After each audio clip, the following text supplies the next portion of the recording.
Hi, Kevin Dims here, Mr. Hood Rich, man of 100 hustles, here talking to you on my road to the first million today. Today, I want to talk about barriers of entry. A lot of times in our path, we come across these barriers of entry, and it's real easy to feel like these are just hopeless things that if we don't accomplish, or if that just keep us from accomplishing our long-term goals. Well, I've learned to look on barriers of entry in a positive way, especially from my good friend Tim, that I am definitely going to interview for the podcast one day. This is an example of a barrier of entry. Tim's been a roofer in Texas for 20 plus years. He moved to Florida. Well, to be a roofer in Texas, all you have to do is call yourself a roofer, have a ladder, a hammer, and some nails. While in Florida, to be a roofer, you have to take a test, and I believe it is a $15,000 certification, which is no small feat. Otherwise, you have to work under somebody else's roofing license for $9 to $15 an hour if you are lucky. Well, my friend Tim scrimped, saved blood, sweat, and tears, whatever it took to get to this 15 grand. And now my boy's living in a $500,000 house with a covered swimming pool, living a beautiful life, driving around, basically working part-time almost, because he reached that barrier of entry. So I recently determined my next barrier of entry is going to cost $20,000. I'll discuss it when we get to that point, but right now the point is I have a goal.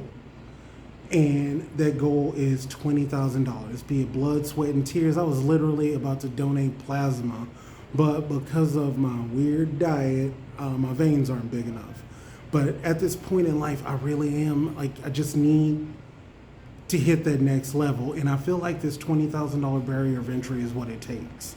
And this is not in a YouTube thing. I've learned that with YouTube, get rich eventually, or even get rich quick schemes, by the time it hits YouTube, so many people have done it, it's not relevant.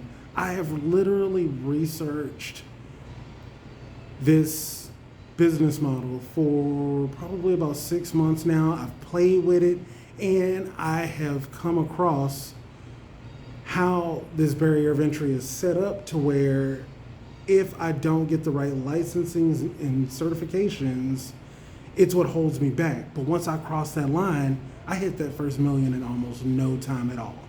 Right now, supply is not a problem. Demand is definitely not a problem.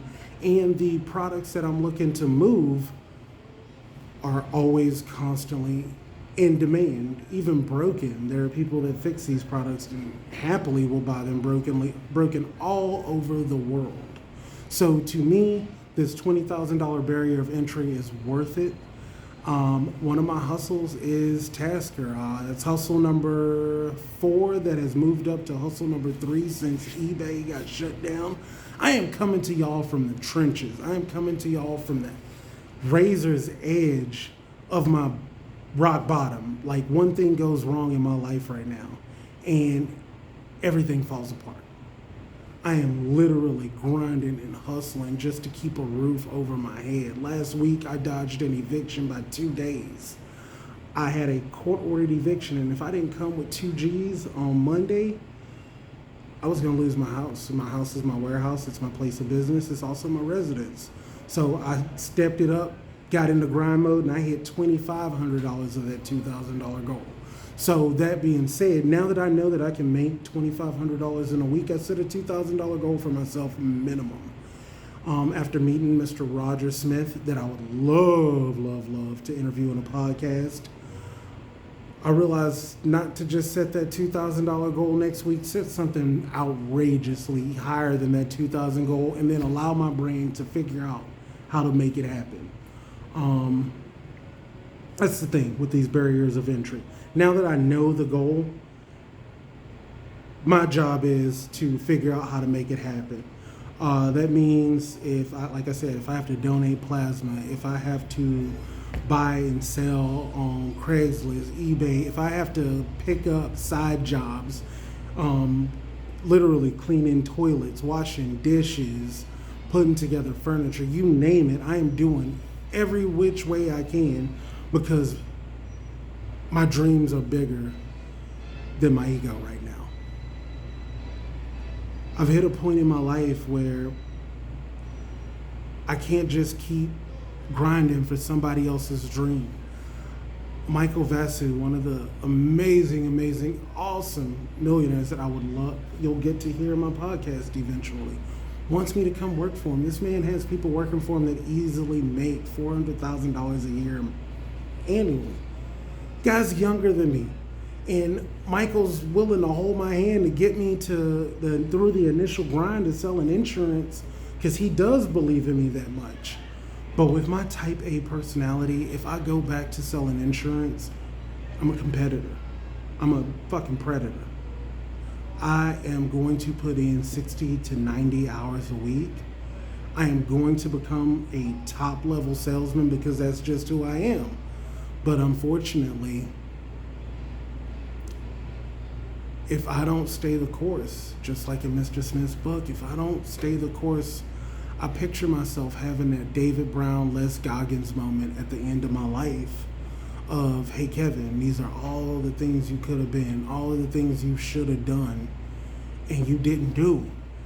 And now that I have this barrier of entry, I know that I can't be swayed, and it's whether I have to deal with hate at work, whether I deal with loneliness at home, whether I deal with doubt from family and friends, it just doesn't matter. Like the goal, the dream is so big right now, and that fire is just so big. Whatever it takes to get there, nothing is too much. Hell, I even added lawn care to my business model just to scrape up literally every dollar I can scrape up and put into revenue into my business to hit that goal of $20,000. That's the goal, because I've actually met a guy that does what I do, and he has a beautiful family. They live very lucrative, lush, easy life. Like I said before, I don't want to be rich for greed, for stuff. I feel like as a man who cares and loves about his family and the people closest to them, it is my obligation to attain wealth so that I can take care of the people that I love. Right now I have a sister who cannot physically work, and her wife has to support my sister, her child, and now another unborn child on a single income because my sister's bedridden. And as a big brother, as somebody who's trying to become a patriarch of a family, and as a man who loves his family, I need to be able to take care of them. So a man who loves his family will get rich and do whatever it takes to achieve those financial goals.